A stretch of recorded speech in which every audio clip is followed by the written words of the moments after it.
Hello, everyone. Welcome to MayflyDisc Golf. Disc golf made by amateurs for amateurs. I'm Andrew, here again with Randy May. Good afternoon and good morning and good evening, everybody. So today we'll be doing just a fun, short little video here talking about my dad's experience at the Dynamic Disc Open.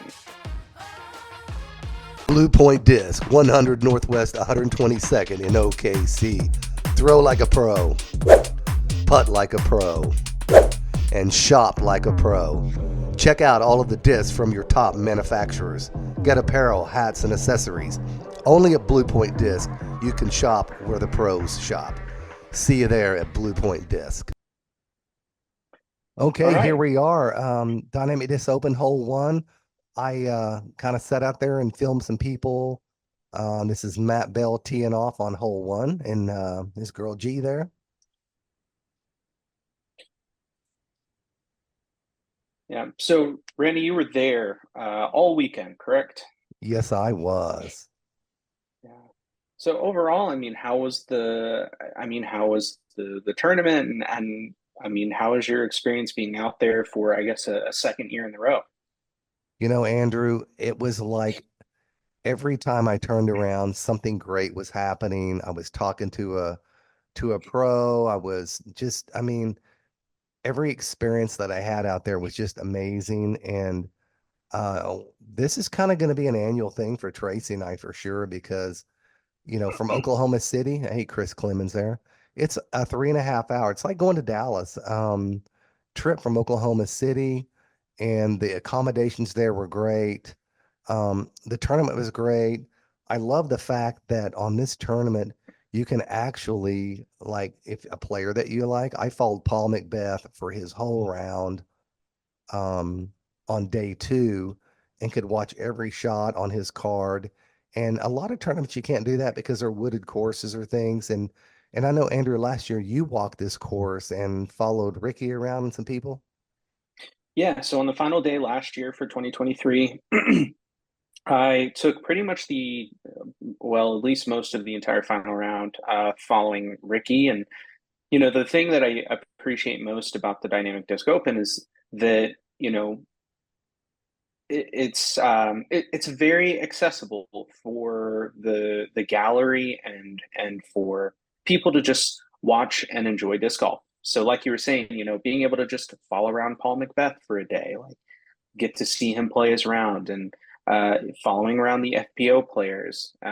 It's always a blast, and it feels like um, they've done a great job at creating a course that is visible to the public, and um, that everyone can enjoy. Okay, so Andrew, I'm going to tell you this story.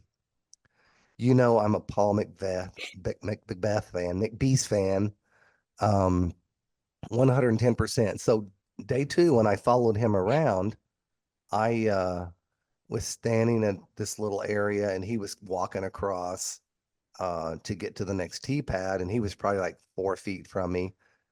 And I was wearing his new jersey from this year, brand new jersey that's just out, the new Paul Macbeth jersey. And he goes, "Hey, I really like your jersey." And I I didn't know what to say. And I was like, "I like it too." And then I turned around to Tracy and was like, "Oh my God, Paul Macbeth just spoke to me." Um, and that was the cool thing about this tournament the whole time through, the accessibility to the pros. I mean, I spoke to all sorts of people, talked to Johnny McRae, I talked to all sort. I mean, it was just like fandom, but you could be there. Okay, so right here now, I'm over at Hammond Park. Now, who aced Yes, this hole with a roller at Hammond Park? that'd be the Eagle McMahon. Yeah. So during the tournament, I thought I'm going to go over here and play a quick round and throw that little 9-hole Hammond Park here. Now, what's this shot? Because this is the shot of a pro right here. Yeah, hyzer down a little bit. That So I was a thought, nice you know throw. what? Yeah, but I thought, "Hey, one more because I'm going to nail this." So people get excited because this is about to happen right here. So yeah, that was me at That was Hammond really good. Park. Okay, here's hole 16.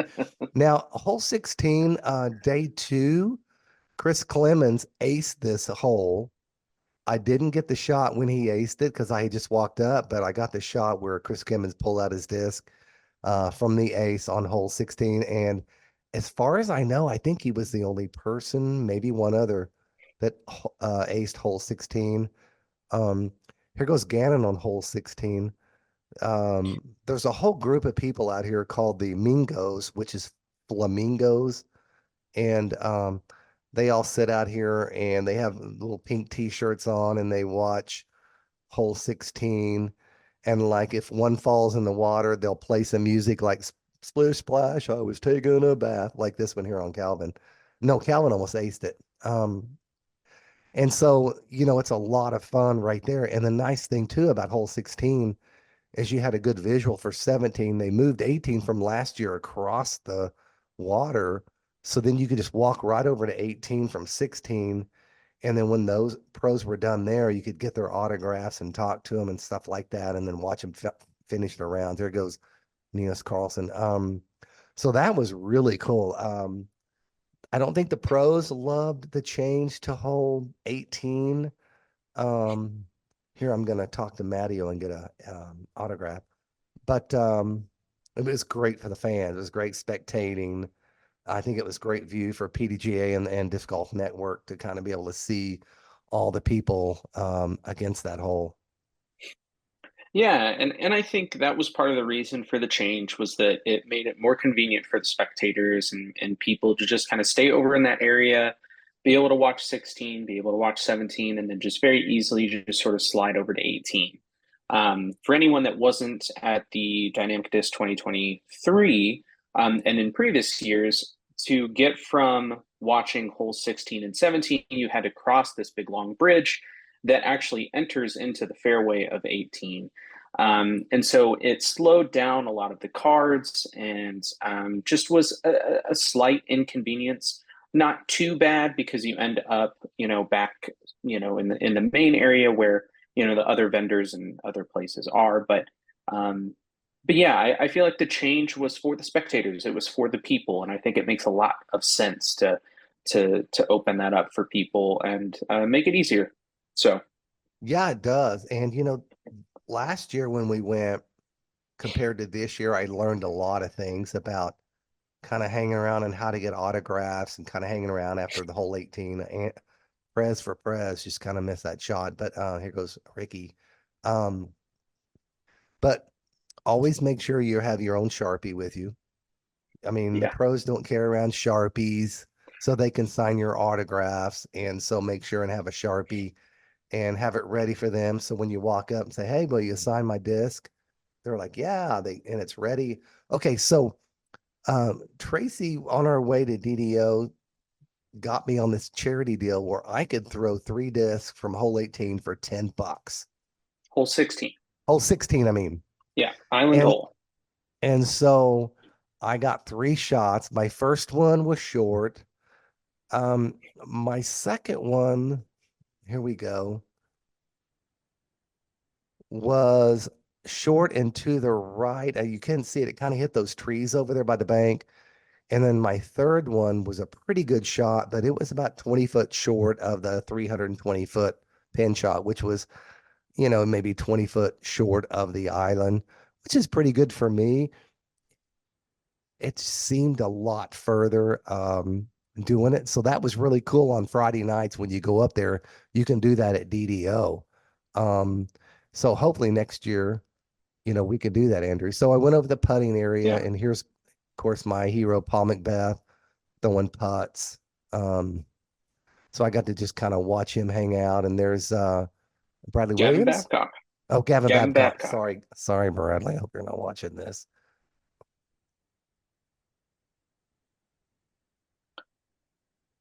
Yeah. What And I did learn was you're better at identifying the players than me. I know their faces, but my old brain can't come up with the names as quick. hey, that's okay. It comes with watching so much disc golf, right? And I was going to bring that up, Andrew, because I play with this guy who is really into disc golf, plays almost every day. And if I said Paul Macbeth or Ricky Wysocki, he would not know who I'm even talking about. And it's Fascinating. interesting how many players, people that play disc golf that have no idea about the pro tour and what's going on with the pro tour and the players. Yeah. That's Well, got and to for some change. people, it's, yeah. Well, but the thing is, some people, it's just recreational. They're not interested in, you know, there are a lot of people that golf but don't watch golf, that don't find golf that interesting. And so, I mean, I think that happens a lot with any sort of athletic, with any sort of sport. Um, and I think a lot of people just kind of find passion in the sport, but aren't interested in, the professional aspect or any of the big shows and whatnot. So, but yeah, I think the difference though is that, disc golf is a very tight knit community. As much as we are growing and will continue to grow, we are still, small fish in a very large pond. And so I think, compared to other sports like football, basketball, some of the, I think we are still growing and still trying to sort of build up a name and a brand and stuff within the sports realm.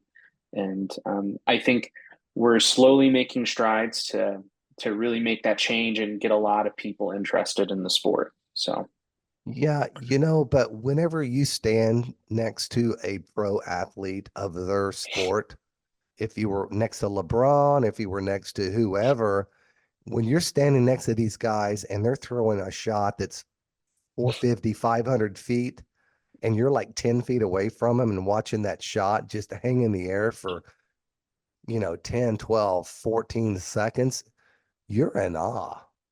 it's incredible. And that is one thing I highly recommend, even if it's a local A tier, a silver series, or I guess they're not called silver series anymore, but or a pro level tournament, or even one of the uh, championships cups and different things like that. I highly recommend that you go to at least one of these events because I think one, it is an absolute joy getting to just watch this golf live. And it is so impressive seeing these players throw these shots and really kind of really get to show their craft and show something that, we all enjoy. But, aside from getting to watch the players, the things that you get to do as a spectator and, getting to go to the shops and the booths and getting to meet players off the course and get to chat with them. It's such a fun experience, and it's not intimidating like walking into a giant football stadium. It's feels still feels very small, and it still feels like a good community to sort of surround yourself in. Yeah, you don't have a problem approaching any of these guys. Well, you shouldn't because they are just so like open to saying hi, talking to them, and signing an autograph. Um, there was a nice shot on 16. I missed who that was. So I want to And say to the people out here, Andrew, that when I filmed this stuff, oh, that's Paul. Um, when I filmed all this, I filmed with my camera up straight instead of landscape. I didn't realize because normally when Mayfly Disc Golf is filming thing, we're using a professional camera and don't have this issue. So I apologize about that. And when I had to copy over the iPhone files and kind of redo those so that they would work for an MP4, kind of made them grainy and all. But um, my goal for this, and I think your goal for this, is that we want you guys to understand like you go to a pro event and this is the kind of stuff you get to see, and this is the kind of contact that you have with the pros. And it's you'll keep going back every year because it's just too much fun. yeah, yeah. And yeah, I think Yeah, like I said, highly recommend going to one of these tournaments and just getting to be in that atmosphere. I think everyone will always have a good time being out here and getting to watch the pros. Um, but I would say let's kind of dip into, what you experienced this year in 2024, at the Dynamic Disc Open. So, there were a couple of controversies and different things between FPO and MPO side. But aside from, the actual in-tournament Okay, stuff, there's me with Paul. I gotta stop you. Hello, Paul. I love you, Paul. My hero, Paul. Signing the prototype. I mean, how cool is that? And he's signing my other disc. And I mean, dude, how you get a chance to see all these great pros. Okay, go ahead. I'm sorry. yeah, no, that's okay. So, aside from some of the bigger controversies and things that I think that we'll get to address, but Johnny McRae right there. one of the smaller controversies during the tournament was round two on hole 16. The one of the spotters wore an outfit like a Star Wars character for May 4th, as May in the May the 4th be 4th with be you. with you. So talk to us about, I mean, how do you feel about, spotters dressing up in particular? We've seen at, other courses like the MVP Open, Toboggan course, the Idlewild, that, on these special island holes and these, special areas and stuff that people love getting to these, I love being surrounded by these iconic holes.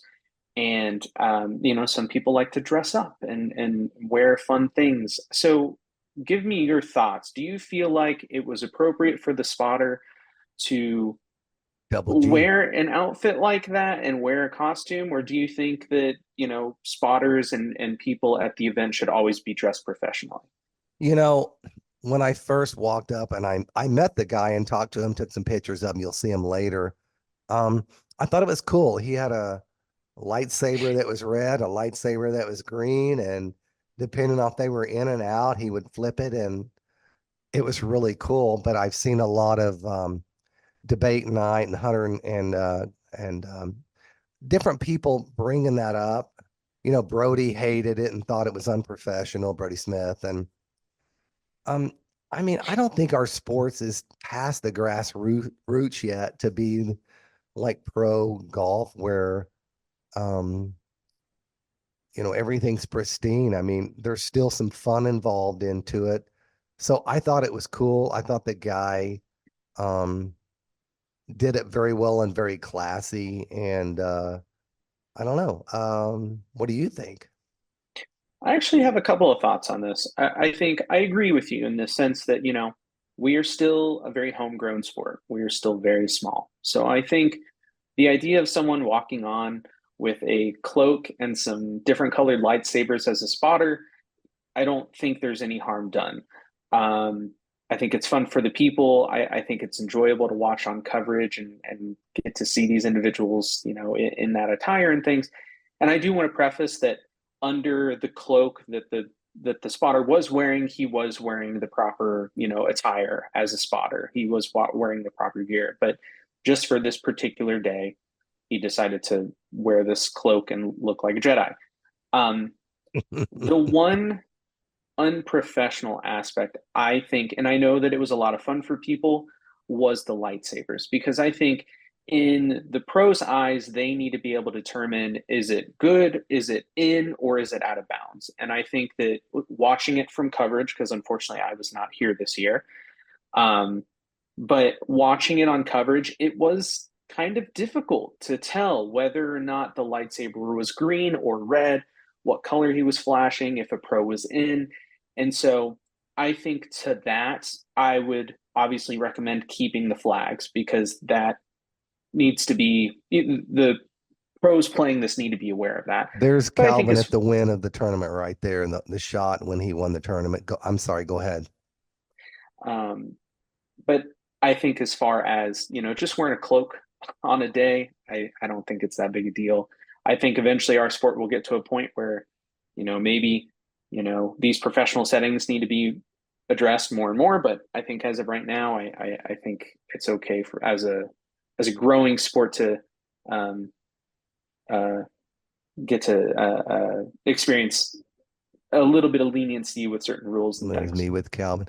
But Andrew, like, why are we having trophies made by fourth graders in the garage and giving them to people too? I mean, that's got to get away from this sport more than okay, so I have to talk about this. I was in a Mexican restaurant, Emporia, watching disc golf on the TV. They were replaying the tournament, and then I looked down, and what was that? Chris Dickerson putting on the TV, and then he's sitting there eating Mexican food with his wife. Same thing with Vinny. Vinny is on the putting green on the TV in the Mexican restaurant, and what is that? Vinny sitting there with a group of his buddies. This is why you go to disc golf tournaments and hang out in small towns right there, 100% undisputed. Yeah. You know, I would say at least to the trophies and everything, I think it would be Very, nice if the trophies and everything were a little bit more consistent. I know that Anthony Bedanza from Bedanza Disc Golf has talked a couple of times about how the trophies should be laid out, and I definitely agree with his take. I highly recommend going and checking out his videos talking about that. Um, but yeah, I think you know, going back to the tournament and everything itself, this is so fun. So, talk about a little bit. So, Saturday night, I know that we've likely talked about this last year, but Saturday night is the big vendor party, vendor village down in Emporia, Kansas. So, kind of walk us through that evening and everything. there's Joey Buckets. I told Joey, and there's Stacy Ronsley, you're going to win a Pro Tour Advent Elite Series this year. There's Ricky. I mean, you just go down there, they're peddling their disc. There was a guy from Edmond right there that I met. Look at all those autographs that I got on these discs. Jeremy Big Germ Colon was there. I met him. Anthony Perella. Um, I mean, on and on. Paul Macbeth signed my prototype. Jonesy's. There's just so much to do down there. Um, it's just an Emily Weatherland, man. She could have taken down this tournament. So close. Missy Yeah, Gannon won it. There's Holland. I mean, guys, go down there. Brody, Brody, whatever. But um, you're gonna meet all these people and talk to them. Bring your kids down to these tournaments and let them get associated with these pros, Nathan Queen, and they're gonna get hooked on disc golf and understand that Big G, get some jerky right there.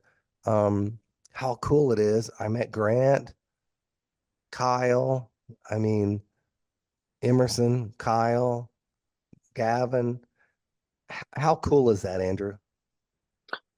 it's very cool, and yeah, this is the best Pablo. aspect of getting to go to these tournaments and everything is just getting to be in the atmosphere, and it's such a blast. And we absolutely recommend going and checking out these pro tour events, and know that this will be a good time for everyone involved. Well, I hope next year, Andrew, that you and maybe my other sons and even Taylor and friends from Oklahoma City and people around can meet up at this tournament. They of course they changed the name of this tournament to Champions Landing because Yeah, somebody had bought it. It's got a really nice clubhouse in there. You can go in there and have drinks and order hamburgers and food, watch disc golf on the TV, watch disc golf on the out the window, and um, so you can't have a better experience than what I had.